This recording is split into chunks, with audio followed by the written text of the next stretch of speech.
up at the championship meet on December 3rd. Boy, are we excited. But we're excited about this weekend, too. We do. We have two grade threes tomorrow, the My Charmer and the Tropical Turf, as well as the Gin Rummy Stakes. So should be a lot of fun tomorrow. Post time tomorrow is at 12 noon, so make sure you write that down. Don't want to be late and miss out on any of that good action. Yeah, lots of fun. That's an 11 race card on Saturday, and Sunday we're ending it with a 10 race card. But we got 8 races today, and we want to go through the wagering menu with you because it changes a little bit when we have this 8 race card. We'll be starting it off as we do every day with our first of 2 pick fives. In case you will have a ticket. Now, there's a couple of scratches in the first race, so the Super High Five is going to start in race number 2 today with over $3,600 in that pool. So that would be in race number 2. Race number 2, nice carryover there for that rolling Super High Five, $1 rolling Super High Five with any race of 7 runners or more. And the Rainbow Six today starts in the 3rd race, and talk about a nice carryover. It's been building and building, more than $85,000 and almost 822 to be exact. Ron will have a ticket for that, and then we'll close it out in the 4th race with the final pick 5 today, and I'll also have a ticket. And need we say that if this is not hit either today or Saturday, talking about the Rainbow Six, there will be mandatory payouts, and not only in the Rainbow Six, in everything, because when the one meet ends, you have to pay out on everything. So if we have carryovers in the Rainbow Six, the pick 5 or something like that, we will have a carryover, but that is Sunday. So let's deal with this first race today, 5 furlongs on the turf, maiden claimers, fillies and mares, 3-year-olds and up, $10,000. We have 2 scratches, as I mentioned, the number 6 Validity and the number 7 Jill's Catch. So we're dealing with a 6-horse field. And how did this affect your first of 2 pick 5 tickets? Well, I think there's a couple logical horses in here. I didn't actually have either of the scratched horses, so that didn't really make for much changes in here. I kind of banked off the final leg once again in here. So 3 deep in the first 4 legs, and my single will come in the 5th race today with the number 9 horse Sigmet, who I think is sitting on a winning performance, still affordable for $40.50. To me, the 5 Kiss the Crown and the 2 Hailing are going to be the top 2 here very early on. Kiss the Crown is the big favorite in the wagering, and I believe that's where you landed as well. Yeah, he hit the crown. There was a trouble third. He hit the gate. He steadied at the quarter pole. So let's go back and watch. That was a $20,000 turf sprint. This was 2 starts back. He's dropping to the $10,000 level. So we'll go back and show you that performance here. And when he comes out of the gate, we're going to show you the head-on. He gets bumped back to last here. He is the number 2 this afternoon, and you just see him here. Now the pan chop actually showed it better than the head-on, because you'll see him. He's sitting back at last. Now he turns for home, and he's running pretty good in here. And you'll see him come up the inside. He's looking for room right now. He's still searching for a place to uncork his rally. He ducks to the inside here. It's a little bit tight quarters there. You'll see it right there. He's got to steady a couple of times, and I just thought with a clean trip and a smart break, he was absolutely the one to beat in here. Yeah, she found a track off of the turf last time, a sloppy track. Again, special weight company after big step up from maiden 20 to maiden special weight, dropping back now into the claiming company, which I think is where she belongs. She ran very solidly in that race on the turf, as Ron mentioned, after having to steady a couple times at the quarter pole and on the backstretch as well, then had to try and get through on the rail, and she still managed a pretty good 4th. And so I think that she's looking for a good performance here, and just based off of that one turf performance that she did. She also finished 3rd behind Princess Dom, who came back to win the next by nearly 4 lengths on the turf. So finishing in good company there. So I also landed on Kiss the Crown, and I alluded to Hailing earlier, the 2 horse in here with Edgard Zayas up, beaten only by 3/4 of a length last time to dead heat for 2nd, but this horse is going to be the speed. Well, one other thing, I know you had a stat on Kiss the Crown. That's right. Well, quickly, you're right. Before we go over to talk about Hailing, I want to give a quick little mention of when Mike Maker and Tyler Gaffleone team up together, because this horse, this 3-year-old filly, is making her 4th start with her 4th different jockey, but I think it's a good jockey change. So when Mike Maker and Tyler Gaffleone team up in the past 5 years, 9 for 34, 26% win,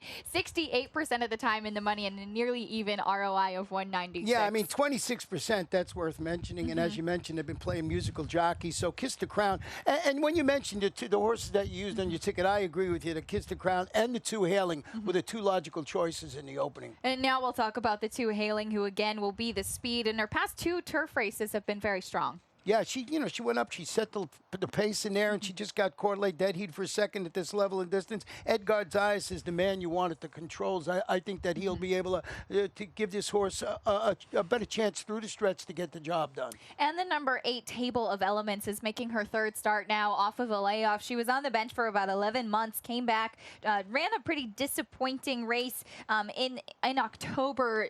But she did show a little bit of late rally. She came back much improved last time, second off the layoff with Luca Panici, who stays up. Yeah, she finished in front of Haling on that race. So, Haling's going to be the speed. Yeah. You're going to go out, and this horse, you'll see if it can last to the wire. But I think Kiss the Crown with any kind of clean trip is the one to beat. So we're basically in agreement with our top 3 in order. Now, I went to the inside with the 1. You went with the 3 in race number 1 this afternoon. Now, the second race today, 7 furlongs, maiden claimers, fillies and mares, 3-year-olds and up, $10,000. And I went to the inside here with Starship Hurricane. And as we mentioned at the top of the show, this is where that rolling super high 5 is going to start with over $3,600 in the pool. I went with Starship Hurricane, and I just thought this one was the logical choice. Breaking from the rail again, he recovered from a bumping incident at the start. He finished second, going 7 furlongs on a sealed sloppy track. That was its first start in 370 days. Yes, went from October 11th of 2015 to October 16th of 2016. We're going to go back and show you that race again. The debut back in 2015 was in special weight company on the turf. After that long layoff, took a plummet to this $10,000 level. She was the number 1 that day, and we're going to show you how she gets bumped around at the rail there. And just, it was hard to recover from that. She finished a distant second. Again, that was sloppy on the track. She showed some late rally, though, which I do like here. As we cut to the stretch, and she was beaten about 7 lengths behind Solidaire, who that surface switch off of the turf really seemed to help that horse. Not so much for this one, Starship Hurricane. So now she's got to run on a fast track for the first time. Second off the layoff. I think there's lots of things to like, but I'm still a little hesitant to put her on top just based off of that. Yeah, I want to show you a stat on Starship Hurricane, not on the horse, on the trainer Steve Dwoskin over the last 5 years. Second start off the layoff with 3-year-olds and up on the dirt. He's just solid. He's 12 for 64. That's about 19%, about 20% win average, 53% the money, $1.51 ROI. And anybody that follows racing in South Florida, Steve Dwoskin, second off the bench, third off the bench, much better than his first race back. So I'm expecting improvement there, but you're absolutely right. That horse, it ran well, after the tough break. It was in the slop, so it's a little bit of guesswork. And maybe the way to go is the horse that you did put on top, and that's the number 2, I'm Priceless. Well, Starship Hurricane could certainly win today, second off the bench in here. Just again had to deal with that fast track. And a horse that did run very well when switching over to a fast track for the first time is the 2, I'm Priceless. Debuted on the turf at a huge price, about 70 to 1 that day. Took much more money last time and finished a very good second behind actually a Steve Dwoskin first-time starter, which you don't normally see, but the barn's been going well. But Leo Espero Jr. is the trainer. Tyler Gaffleone stays in the saddle and trying to take the next step after that very good second last time. Yeah, and we both used the number 4, Bell in third. Is hoping to add something more for the stretch run today after finishing a somewhat disappointing third. I thought is the favorite last time out behind I'm Priceless in that same race. So I'm thinking maybe, maybe a bounce-rebound performance today. This one was favorite last out, but I was not enamored with that race, so I put him down to the 3rd spot. I agree with you. A little bit lackluster as the favorite, but this one will probably, I think, show some early interest and been in the last 3 in the money, so certainly can hit the board. We're going to take a short break. When we come back, I will show you my Rainbow 6 ticket with over $85,000 in that pool already.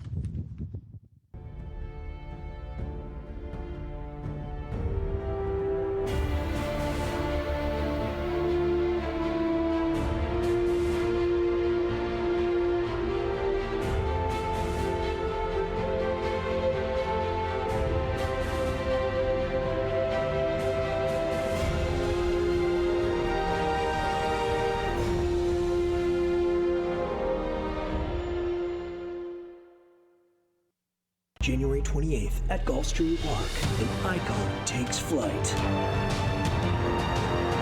The world's richest thoroughbred horse race. 12 of the sport's finest horses. One race. $12 million on the line. Watch, wager, witness. Go to PegasusWorldCup.com for more. Welcome back, Gulfstream Park West. It's Run and Acacia, or Acacia and Run, whatever way it works. The third race today, mile and the 16th on the turf. Claim is 3 and up. Non-winners of 2 and lights, $12,500. 8 runners in the field. And I mentioned at the top of the show, we have the Rainbow Six starts a little earlier when we got this 8-race car, so we're going to delve right into my ticket here and show you. And I'm starting off. You went the other way with your early pick 5 with your last selection, the single. I started it with the single, and that's Patio Wagon from the Jane Sibeli barn. Then 3, 2, 3, 3, and 4. So I'm top heavy going to the end, $43.20. But I need to get out of this first leg with the number 2, and that's Patio Wagon. And Patio Wagon, I just thought was the logical one, dropping to this 12.5 level locally after facing tougher on the New Jersey turf circuit, which includes, it was really a good performance, $40,000 maiden victory at the distance on August 12th. I just thought classes up perfectly here. Jane Sibeli reunites together with Nick Juarez. He was on board when that horse won that race, so up at Monmouth. So he knows how to handle this horse, and I just thought on the drop was the logical choice in there. Well, I agree with you, and he broke his maiden at this mile and 16th distance, finished a very good second against tougher as the favorite in the last 2. You don't like to get see a horse get beaten as a favorite, but it was by slim margins both time. And on this class drop, I think that this is definitely going to be the one off of some very strong performances last time, and likes this distance too. Now the horse I used in second, you used in third, is the number 1 Sir Hanoun, and I'm basing it off of this performance. We're going to go back and show this on October 27th. It was a weird race. There's no other better way to put it. And Sir Hanoun managed to be only beaten by a nose that day at a huge price, and I think that this one was the number 3 that day. We're going to show you had a stalking trip along the rail. Now, Big Money Machine, who ended up winning, he was the number 4 that day, made a very early move out to the front, totally changed the dynamic of the race. The number 3, Sir Hanoun, he's running and running. Fair Prospect, who was the 8, kind of veers out and almost cuts him off. Or I don't know if maybe he was getting too close, had to steady a bit in there. And I think that he re-rallied on the outside very well to be beaten again, only a nose that day. After the total outline of the race changed, re-rallied, came running, finished second. Yeah, he's a logical choice. And you had to switch, you see he had to go from the inside to the outside to make that move, stretching out to the mile and 16. As you saw, coming in within the nose of springing, a 62-1 shocker. This was back at a 2 lifetime going a mile. The concern is that he might bounce after posting his lifetime best last time out, that 75 buyer figure. Right, it was a huge run that day. But that was when stretching out from 5 furlongs to a mile on the turf, so I think maybe a little added distance. If he runs like that again, that's why I didn't have him on top, but I thought it was such a game performance. Number 6, Jacala, stretching out to the distance where he broke his maiden after dueling through the lane and finishing second against Similar, going a mile last time out. The trainer is Angel Pena Jr. He's got Jorge Ruiz handling the added real estate this afternoon. I just, Jacala, you had it on the ticket somewhere. I just thought this was a logical contender in there. But like I said, I'm hanging my hat on Patio Wagon. I agree with you there. And I threw on the number 8, True Diplomacy, who was beaten just ahead last time at this mile and a 16th distance, and that was against $8,000 claimers, so stepping up a bit, but the last couple races have been very strong. Now, race number 4 this afternoon, going back to the fast main track, 7 furlongs, maiden special weight, 3-year-olds and up. Scratch of the number 7 in here, Cosmos Scorpion, and you have your late pick 5 ticket, and very interested to see how you put this one together. I do. I did go 3 deep in here. I thought this was a really nice maiden special weight race. If you remember, I singled in the 5th race in my early pick 5, and didn't want to get knocked out in both tickets if I did that. So a little bit deeper in here. Did protectively go 2 deep in the 5th race. I used both of Dave Brady's horses in the 6th race, so I'm hoping that he gets a win in there. And 3 for 54. But I thought that Todd Pletcher's horse in this maiden special weight in the 4th race was going to be the one to beat, but a couple other nice runners too. Yeah, he trained, we're talking about a heck of a shot. This one is trained really consistently up at Palm Beach Downs in preparation. First start since finishing 4th. It was a pair of maiden special weight races, but it was at last year's championship meet. Pletcher, very good, with the layoff of this type. I want to show you a stat on that. Over the last 5 years, 180 days plus layoff, route to sprint for 3-year-olds. So I narrowed it down to a certain angle here. He's 6 for 21, 29%. He's 67% in the money, and he almost has a $1.84 ROI, so it's almost $2. So I really, I specialize that stat, and he does very well with it. So I'm in agreement. He's the one in beating there. I did not put him on top. I went a different way. Well, I think that the number 3 Heck of a Shot does have, there are some reservations about him. A $240,000 son of Trap Shot. And his 2 races, he finished 4th, a well-beaten 4th in his most recent one, going a mile and an 1/8. Big cut back in distance here. But if you watch those races back and look at the trouble lines, it just looks like the break is his issue, getting out cleanly from the start. So now maybe he's had a rest. He's coming off that layoff with Todd Pletcher is strong with. But again, like I said, there are a couple other strong runners in here. Yeah, I went with the number 5, Louis Baby Boy on top. Is turning back to 7 furlongs in the main track after a solid 3-race campaign, going 2 turns on the turf, which included at the stalk and pace second, going 7.5 furlongs right here last time out. Lisa Lewis, Tyler Gaffalione atop this $200,000 gelded son of Malibu Moon. I'm always a sucker for horses that show speed, going long on the grass, turning back to 7/8. That's why I put this one on top. I think he's third choice on the morning line. I mean, you got to use the number 3 Heck of a Shot. You got to use him on your ticket. Yeah, Heck of a Shot does have a heck of a shot, if you put it that way. But so does Louis Baby Boy. He's had a tough past couple of races and was the favorite in his last 2, finishing second in both of those. And so we'll see if he can take the next step forward here. Maybe that surface switch will help him wake up a bit. The number 6 Pioneer Spirit is a $380,000, another son of Malibu Moon. This one a half-degraded stakes winner, Devious Intent, working steadily at Palm Meadows for Jason Service for his debut. Yeah, and Paco will be in the saddle, Paco Lopez. And, we're in agreement with our top 3 in that order. And we both used them both on our tickets there because I think it's a wide open affair. You would think, you say, oh, here's a great spot to single with Pletcher, but he's coming off that long layoff, so I think you got to protect yourself. And we did with the 5 and 6 in race number 4. Now, race 5, 5.5 furlongs. These are maiden claimers, 3 and up, $10,000. And let's see, race number 5, this is where you single the horse in here, and that is the number 9, Sigmet, and I'm in agreement with you here. This one will be outfitted with blinkers today after a steady outside bid produced a 3rd-place finish at this level and distance. Let's go back and show you that performance for the turn for home to the wire. Sigmet is the number 11 that afternoon, comes through the stretch. He comes, when you see it here, he's wide coming into the stretch. He's the number 11. It was a tough outside post, and I think the blinker is going to help. I thought he ran okay. I just wanted to show you. He comes into the, stretch there pretty wide. He's the 11 horse, as I mentioned. He's 9-2 that afternoon, and he just keeps coming. I thought he ran exceptionally well. And off that performance, with Pedro Monterrey Jr. in the saddle for Pedro Castillo, and that barn has certainly been hot. And there you see the horse just keeps running on. I thought it was a pretty good performance. Maybe the addition of blinkers and now drawn outside again, but not so far outside as with the 11 hole. And I think that was such a good performance last time. Had a really good second prior to that. I think sitting on a winning performance in here, and that's why I kind of singled. And even looking at that performance yet again, I think that he ran very well given everything he had to do with the draw there and being a bit wide. Also finished behind next out winner Eric's Talisman. So coming out of a good race there. The number 7 Private Safe is 0 for 17, but has been running pretty steadily lately. Lots of in the money finishes or beaten by slim margins, just hasn't been able to cross that maiden victory off yet. Well, this has been its best distance thus far. No wins, 4 starts, but a 2nd and a 3rd, so 2 for 4 in the money. And the number 6, Dubai Bob, now in the Angel Rodriguez bond. Number 8, number 8, Dubai Bob. This one here, the reason he hasn't been seen in 41 months. Yeah, 3 years, or more than 3 years. June of 2013 at Churchill Downs, going 5 furlongs on the turf and maiden special weight company was the last time that you saw this horse. So taking a huge drop to the $10,000 level. He's now a 6-year-old gelding running here, working very nicely in his first start for Angel M. Rodriguez.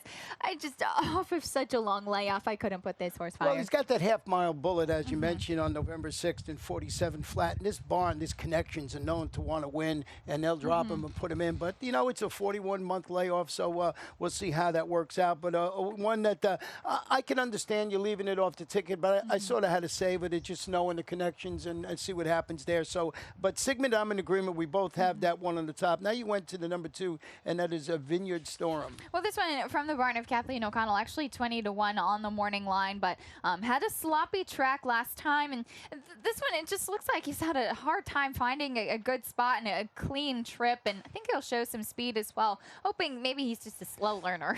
Well, Sigmet, our choice in race number 5, and we'll see how that horse Dubai Bob runs from 41 months on the Yes. bench. I like saying 41 months because you don't get to say that very often. No. Race number 6, 5 1/2 furlongs. Maiden claim is fillies and mares 3 and up. $10,000. No scratches, no jockey changes. Final pick 4 of the afternoon. Races 6, 7, and 8. I'm final bet 3. Excuse me. 6, 7, and 8. I went with the 5. Love Again, who you have in second. You went with the number 4 horse in here, who I did not use on my ticket. And I want to know why I didn't. Well, this is, I would like to know too. This is a first-time starter for Dave Brady. The barn, not the strongest numbers with first-time starters. It's 9% right now on the bottom of your form, so that doesn't mean it never happens. And it has Tyler Gaffalione in the saddle. These two, when they team up together in the past 5 years, are about 21% with trainer jockey. So strong percentages when he has Tyler up. And this is kind of a pedigree play as well. This is a 3-year-old filly by Bellamy Rose. The dam was a stakes winner and graded stakes place. Pretty steady work tab right here at Gulfstream Park West. And I just thought in this spot, I liked both of his runners in here, and that's why I had them both on the other one being the number 5, Love Again. But I thought that this race just might set up for firster. Well, you'll get the price with the first-time starter, but I did like Love Again. I'll tell you why, and that's the other one from Dave Brady's. I think it's ready to shed the maiden tag after stalking the pace. She finished second in her local debut at this level and distance. I just think that this horse gets to sit the trip behind the suspect speed in here. One of those horses being the 6 who you have on your ticket. You're My Destiny. I just don't Love Again. Carves out a nice trip. Luca Panici has been hot all summer and fall long. So I think he carves out a nice trip behind here. So we're sort of in agreement with the trainer, not which one we think will win. So and as I mentioned, I used the 6 in second, and that's You're My Destiny. This is the turning back slightly to 5.5. He set a pressured pace, and it's turned, and he got caught late, finishing third in back-to-back sprints against Simler, going 3/4. Does the turn back help him? Does he get loose on the lead? Does he win it? Well, I think that the number 8 Poda is going to show some speed as well. Didn't show speed on, but switching back over to the dirt will probably be out front with the number 6, You're My Destiny. So I don't think he's going to get loose on the lead in here, and that's why I agree Love Again could sit a trip. That's why I also used her on my pick 5. Didn't want to leave her off at all. You're My Destiny definitely going to be the speed. The number 2, Gitana Storm, making a first start in the barn of Victor Barbosa, trying the dirt for the first time after switching over from all of the turf races and cutting back in distance as well, but has a nice work tab. I used the number 3 in here, wouldn't it? Because I want to tell you why. It's a stat play here. It's going to give the main track a try after finishing a respectable 5th against a similar one, going 5 furlongs on the turf. But Michelle Nihei is 7 for in their second start. 15% with the turf to dirt angle, but boy, her horse in the second start, so that's the reasoning for throwing this one on the ticket this afternoon. 5-1 on the morning line. So this one wide open. If you're putting your Rainbow 6 or your late pick 5 ticket, I think you go deeper in here because a horse like the first time started you put on top certainly could win this race. Yeah, definitely a wide open one, but a fun one to see if you can figure out, as we said, a little bit of a suspect pace in there. We're race number 7 this afternoon. 6 furlongs, maiden claiming 2-year-olds, 50,000 down to 40,000. Scratch the number 2 Game Breaker in here, so that one will not compete in our final first half of the late daily double. I like this horse in here today, and you got it on top 2, and I'm hoping I get 5-1, and that is Legacy Azteca. I don't know if you're going to. I think this drop from maiden special weight to maiden claiming is just what the doctor ordered for Legacy Azteca. 7 races so far, and finished a very good second last time, going 6 furlongs against state-bred maiden special weight competition. Finished 3rd behind 3 rules in the Florida Sire Affirmed. Was easy and walked off, going a distance, going a mile and a 16th in the in reality, but stakes place in that Florida Sire race there, and I had a couple of good seconds in maiden company prior to that. This one's just been knocking on the door. Maybe this class drop is just what he needs. And I just think he classes up perfectly in here. That's why I like this horse on the top. Legacy Azteca, as you mentioned, that 3rd in the Affirmed division of the Florida Sire Stakes was a really nice performance, and I think they're just trying to find that spot, and I think this is it today. We both went with the number 8 Adagio in second, who's hoping to finally break through at this level and distance. A trio of frustrating second place finishes, but it is leading trainer Antonio Sano, leading jockey Edgar Zayas, trying to cure that current case of second-itis. Well, this one definitely knows how to finish second, so that's why I put him second. Could he break through and win today? Absolutely. last 3 races were second. 7 starts so far. The only one off of the board was when he tried stretching out to the mile. All the sprint ones, he's 6 in the money out of 7 starts, so I thought he definitely has a chance to finish in the money today. Number 6, Sal's Jet, is dropping to this level after finishing 4th and 3rd, respectively, against State-Bred Maiden Special Weight competition. Another horse they're trying to find its proper level, and I would not be shocked to see this horse run well in here, but I'm going to go with Legacy Aztec on top. I agree with you. Sal's Jet drew the rail in his debut and then outside in post 11 last time, so now he's drawn better in the middle here, so we'll see if he can take the next step forward. And once again, scratch that number 2, Game Breaker. The 8th and final race. See, I'm thinking there's 9 races here. I'm so used to it on the Wednesday, but 8 today. This one, a mile in the 16th on the turf. Claimers, fillies and mares, 3 and up. Non-winners of 3 races in life. Scratch the number 8, Angel of Love. And please, I want to note, I forgot to tell you at the top of the show, the rail setting today will be at 20 feet. And on Saturday and Sunday, our final 2 days here,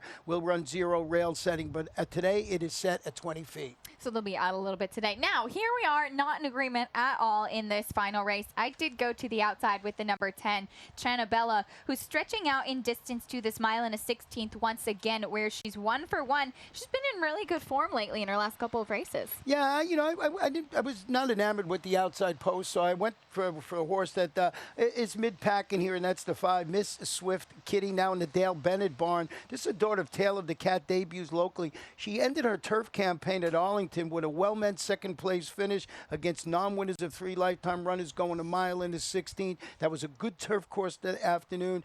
Dean Butler is named to ride this afternoon. So I just thought of that performance. You know, it's a bit of a guesswork shipping in here, but, you know, Dale Bennett does an excellent job up at Tampa during the winter time, and I just thought this one was the one to beat in the finale, and I think he's 2nd or 3rd choice on the line. She's 4 to 1 on the morning line. Good performances last time. She was 0 for 5 at the distance. Has some nice works over at Tampa, but then, as you said, some guesswork shipping in, so that's why I went with a little one who's a little bit more tested here locally. Use the number 6, Moonlit Sonnet, who you didn't use as well. And I thought that this one, if you cross off that last performance, now 3rd off the layoff, had been running pulled early 2 back, and that's kind of what I'm going on. I think that this one might show some speed in a race where I think the pace is a bit suspect. This one finished 4th, 2 back, beaten only by 3.5 lengths against 12.5 claimers, so running against a bit easier today. That was over at Monmouth as well at this mile and a 16th distance. I think that this one might show a bit more early interest. Okay, I'm going to have to watch one. I had to put the glasses on to go back and see. You're right, might be a speed play in there. I did go with the 9, Moonlight Salsa in 2nd, stretching out an additional 16th of a mile today after rallying to come within a head of defeating a repeat winner called Paper Dolly. That was going a mile here last time out. I thought of that performance, this one would run well. Certainly was flattered when Paper Dolly came back to win its next start. I have a big smile on my face because we are totally not in agreement. Not at all. Not at all in here. Oh, wait, we got 3. We got one. The 3, Troya. Well, this one won last time out. 2 for 2 at this distance, which is what I liked. Probably what you liked, too. Yeah, and this was a really nice performance last time out. You know, rallied up the fence in that race to beat the 8,002 lifetime claimers. Got to step up to 3 lifetime. Yeah. That's a concern. But as you can see, the 8th race today is going to be a lot of fun for us because we're going to be arguing with each other later on. Yeah, well, we'll have to take a little side wager and see who does get the finale. Well, that is the 8 races for Friday. Don't forget tomorrow, a 12 o'clock post, 12 right? o'clock. We'll see you then. Good luck today, everyone. What do I love about horse racing? Everything.